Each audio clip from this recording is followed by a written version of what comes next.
All right, let's talk about the power of nothing. And I mean that literally.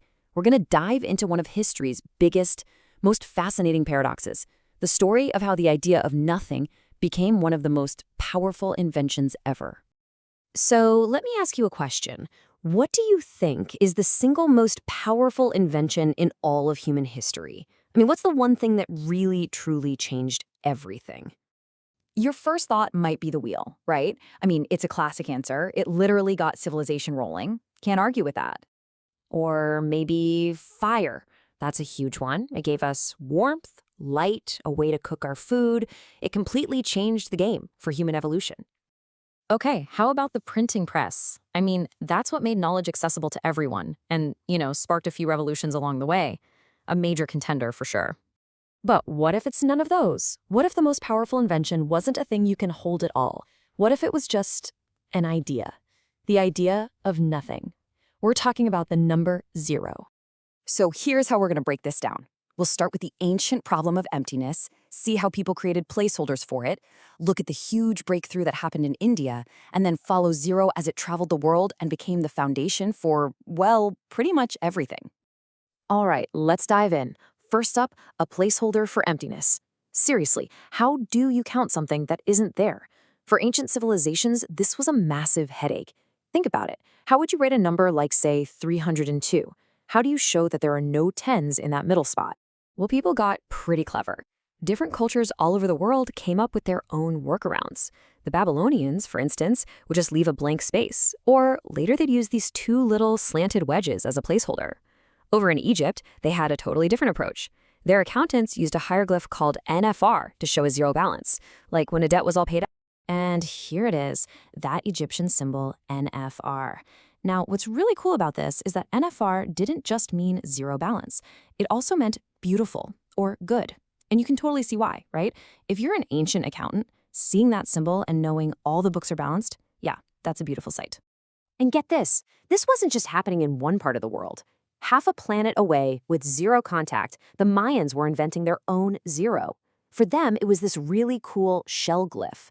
And here's the kicker. For the Mayans, it wasn't just a placeholder. It was a true number. It was absolutely essential for their super precise calendars. It just goes to show you how fundamental this idea is. It's like human civilization was destined to invent it, one way or another. Okay, so we've seen placeholders, but the real revolution, the big one, happened in India.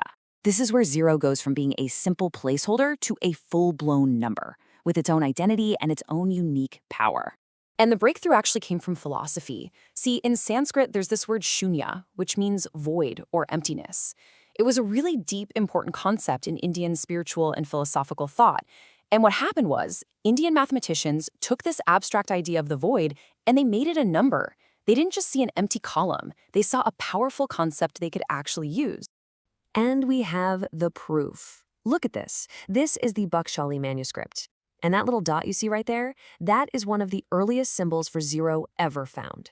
That tiny mark represents that huge philosophical idea of shunya. It's incredible. So once you have a number, you need rules for how to use it, right? And this guy, the 7th century mathematician, Brahmagupta, he was the first to really try and write those rules down. Now, to be fair, he didn't get it all right. We now know that dividing by zero is a big no-no. It breaks math. But that's not the point. The point is, this was a revolutionary first step. This was the moment zero stopped being just a weird idea and started being treated like a real, actual number. Next up, zero travels the world. Because an idea this big, this powerful, it's not going to stay put for long. Zero was about to go on an incredible journey, and it was going to reshape, well, pretty much everything. And this journey took a while. We're talking centuries. So from India, the idea of zero travels to the Islamic world, which was a huge center of learning. A brilliant Persian mathematician named Al-Khwarizmi wrote about it and explained how to use it. In fact, he was so important that we get the word algorithm from his name. Pretty cool, huh? Then, much later, in 1202, an Italian mathematician you might have heard of, Fibonacci, brought the whole system, zero included, to Europe. And again, this isn't just a story we're telling. We have concrete proof. Check this out. It's a stone inscription from Cambodia, dated all the way back to 683 AD, and it clearly shows the number 605. That little dot in the middle, that is the oldest, absolutely confirmed, dated use of zero as a proper number. It's history, literally carved in stone. And listen to what Fibonacci himself said. He knew how big a deal this was. He wrote, "With these 9 figures and with the sign 0, any number may be written." You have to remember, before this, Europeans were stuck using these clunky Roman numerals. Try multiplying CXXX3 by XLV. It's a nightmare. Fibonacci showed them that with just 10 simple symbols, you could write any number imaginable. It was a total revolution. Okay, so that brings us to today, our world built on 0. Why does any of this ancient history matter to you and me? Because that little dot, that philosophical idea of a void, it is now the invisible foundation of everything we do. I mean, just look at a number line. At the most basic level, 0 is the anchor. It's the origin. It's the perfect balance point between all the positive numbers and all the negative numbers. And it has this weird, almost magical property. You can add it to any number and nothing changes. It's the number that does nothing, and that's exactly what makes it so incredibly powerful.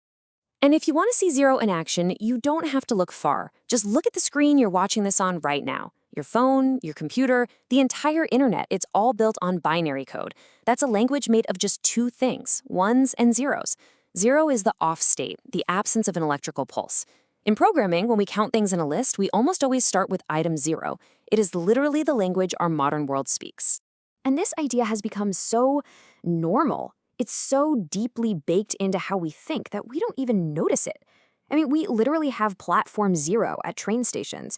An idea that once broke the brains of ancient philosophers is now just where you go to catch the 8:15 to Oslo. It's wild. So that's the story of 0. It's this incredible journey of an idea, right? From a philosophical impossibility to a handy placeholder to a game-changing number, and finally, to the silent engine running our entire digital age.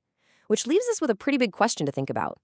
What are the impossible ideas of today that will become the fundamental, everyday truths of tomorrow?